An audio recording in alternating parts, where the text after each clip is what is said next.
minutos, a gente voltou aqui com os bastidores da política. Estamos hoje batendo um papo com Renan Santos, pré-candidato aí à presidência da República em 2026 pelo partido Missão.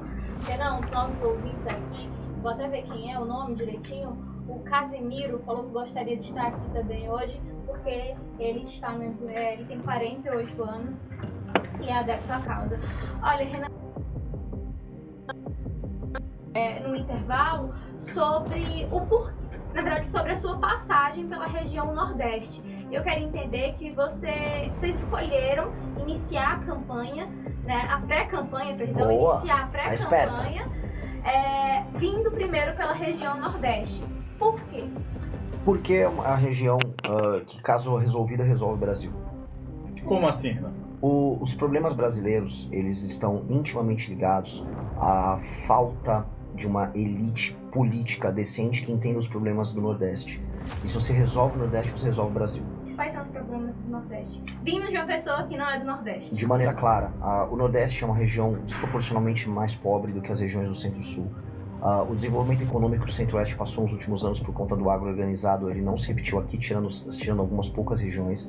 Os municípios do Nordeste, em sua grande maioria, dependem de envio de recursos federais. E por mais que, de acordo com o Pacto Federativo, a região Nordeste receba proporcionalmente mais dinheiro que as outras regiões, ela não teve o desenvolvimento econômico, o crescimento econômico proporcional ao longo dos últimos 20, 30 anos, que deveria ter dado a quantidade de recursos que foi enviado. Portanto, o recurso que é enviado para cá, ele tem um mau uso.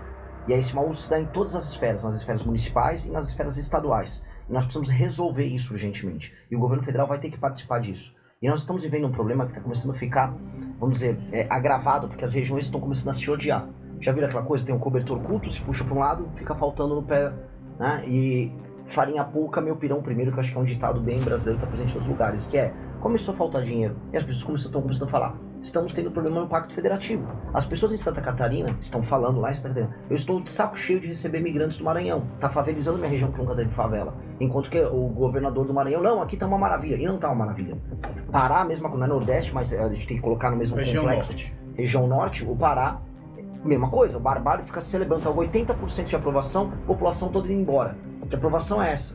Que população é essa que vende o voto? Que infelizmente a regra nos lugares mais pobres do Brasil, e isso está inserido no contexto da maior parte das cidades do Nordeste. A população vende o voto e as pessoas naturalizam isso. Então a gente vai precisar atacar muito forte os problemas do Nordeste e parte dos problemas do Norte, porque o Norte, nos estados menores, já tem um agro desenvolvido chegando lá e atuando, e tornando eles mais independentes do governo federal. O caso mais óbvio é Rondônia, fazendo isso alterar a dinâmica política brasileira. Então boa parte do nosso trabalho, das nossas propostas, é focado na região do Nordeste. É estratégico também, licença, Ronaldo, é estratégico também porque o Nordeste está decidindo as campanhas presidenciais nos últimos anos, né? Então, se você consegue aí apoio de uma grande... Norte e Nordeste é diferente, né? Mas se você consegue um grande apoio de eleitores no Nordeste, você pode definir uma campanha, inclusive o que você quer, né? Que ter mais de 50% dos votos. Então, querendo ou não, é um pouco estratégico, não é só de proposta Não é estratégia. Não é estratégia. A questão, então, é o seguinte. Você está falando que no Pacto Federativo o Nordeste tem recebido muito mais recursos do que a sua representatividade econômica. É isso que você quer dizer. Ou seja, o Nordeste não está repassando tanto dinheiro para o Pacto Federativo como o Sul e Sudeste. E Centro-Oeste também. E Centro-Oeste que se sentem prejudicados. Mas durante a história brasileira, durante a vida do Brasil todo, essas regiões foram industrializadas. Essas regiões é diferente do semiárido, é regiões que chove, que é boa para a agricultura, sempre foi, tem incentivo de tudo quanto é monta, 700 e poucos bilhões só para o agronegócio. Né? E esse agronegócio está onde? Está no Sul, Sudeste e Centro-Oeste, amigo. Não está no Nordeste, porque o Nordeste é agricultura de subsistência. O Nordeste falta água, Renan. Renan só sabe o que é abrir um pote e não ter uma gota d'água e o cabo ter que andar 2, 3 léguas para pegar um balde d'água. Quem passou sede, Renan. Só sabe o que é não ter o que comer quem passou fome. Quem não passou não sabe. Aí às vezes o cara chega lá do Sul, não estou falando que é você, jamais, perdão. Aí diz assim, o povo do Nordeste não sabe escolher. O Nordeste, amigo, o povo sabe onde é que está chegando no... Então tá maravilhoso, então. Não é isso. Então acho que vamos deixar como tá. A tendência é para melhorar. O que a gente quer? A gente quer melhorar. Não é. Renan, Não é se fosse Renan, isso, desculpa, olha, se fosse deixa eu isso, dizer aqui uma coisa. Aqui. relativamente a região Nordeste tinha aumentado a participação dela no PIB e não aumentou. Deixa eu explicar para todo mundo que tá assistindo. Se eu seguisse essa lógica, que é uma lógica vitimista que o senhor tá colocando. Não, tô não. É vitimista, porque, não, olha sabe só, por quê? você tá Porque tirando mérito... Porque o Nordeste está sendo industrializado. Não tá sendo industrializado. Não tá. As estatísticas não vão nessa linha. Infelizmente não vão nessa linha.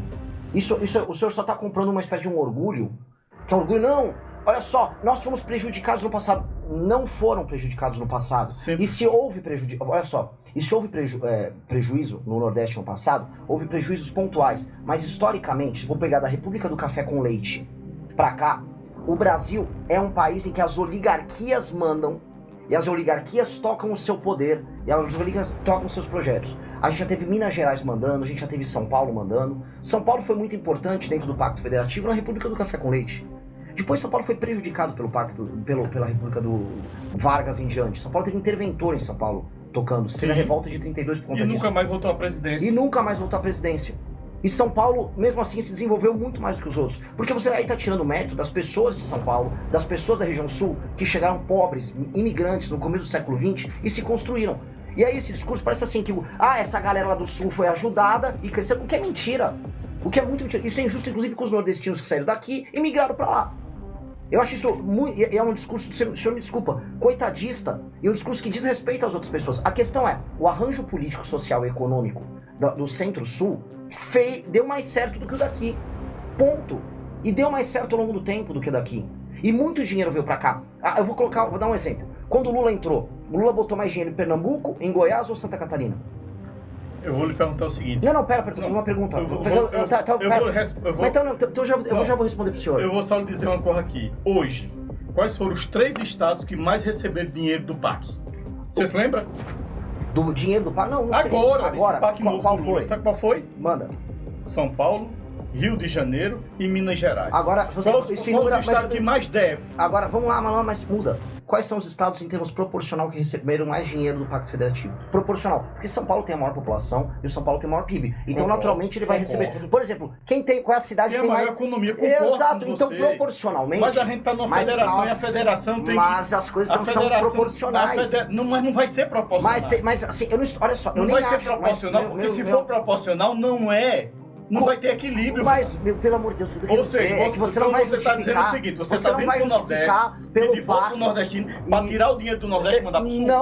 Não é isso que eu tô falando. Não é isso. Não, pera. Vocês não estão deixando eu responder assim. Deixa eu falar. Eu ia pedir, inclusive, pro Ronaldo deixar o Renan terminar de falar. E aí a gente termina de falar. O Renan, você pode falar. Sim. Eu vou, assim, primeira coisa, existe uma confusão... Então, perfeito. Existe uma confusão conceitual aqui. Proporcionalmente, como São Paulo tem uma economia maior e um PIB maior, naturalmente ele vai ter números absolutos maiores. Por exemplo, São Paulo capital, existe uma coisa que chama razão e proporção. Então, São Paulo capital tem mais gente em números absolutos recebendo Bolsa Família, mas proporcionalmente menos, entendeu? Porque é uma cidade muito grande, então as razões e proporções contam. Dito isso, eu nem acho que deveria ser o Estado a receber mais PAC. Não é que eu tenho concordância com isso. Agora, os números do Pacto Federativo e os números de investimento do governo federal, especialmente nos anos do governo Lula 1 e 2, vão nessa linha. O governo Lula investiu muito mais em Pernambuco do que em Santa Catarina e em Goiás. Quem cresceu mais? Eu acho que Santa Catarina e Goiás. Por quê? Por quê? Porque já tinha todo um lastro, já tinha toda uma infraestrutura, já tem as condições geográficas que facilita, Renan. Por favor, pelo amor de Deus. Santa Catarina não tem rodovia. Santa Catarina tem saneamento básico baixíssimo. Santa Catarina não tem rodovia. Você sabia que se for escoar a produção industrial lá de Blumenau, lá pro Vale do Itajaí, tem uma estrada de uma mão só. Mas eu tenho que saber que eu sou candidato a presidente de um país inteiro. E o que eu tô falando é o seguinte... Sim. Vou deixar muito claro, para não vir o maldito discurso coitadista que tem daqui. Eu quero... Tem porque se conversa é coitadista. O que eu tô falando é, eu quero o Nordeste rico e desenvolvido. Só que não vai ser dando grana na mão de oligarca vagabundo que tem aqui no Nordeste, para eles fazerem malversação desse dinheiro, que vou resolver. Porque não tá funcionando, eu tô falando que não tá funcionando. E sabe quem também acha que não tá funcionando? As pessoas estão indo embora do Nordeste para os outros lugares do Brasil. O único lugar que recebe imigrante do Nordeste é a Paraíba. Maiormente João Pessoa. Os outros lugares o pessoal tá indo embora. Então se tivesse funcionando isso, as pessoas estavam ficando. Esse é o exemplo mais óbvio. E o dinheiro, o Maranhão proporcionalmente recebe É o segundo estado mais a receber dinheiro da Federação no Pacto Federativo. As pessoas estão ficando indo embora do Maranhão. Elas estão indo embora do Maranhão. E as pessoas saindo do Nordeste, indo pro Pará, estão indo embora do Pará. Então, o dinheiro na mão dessa classe política corrupta está fazendo mal para as pessoas do Nordeste.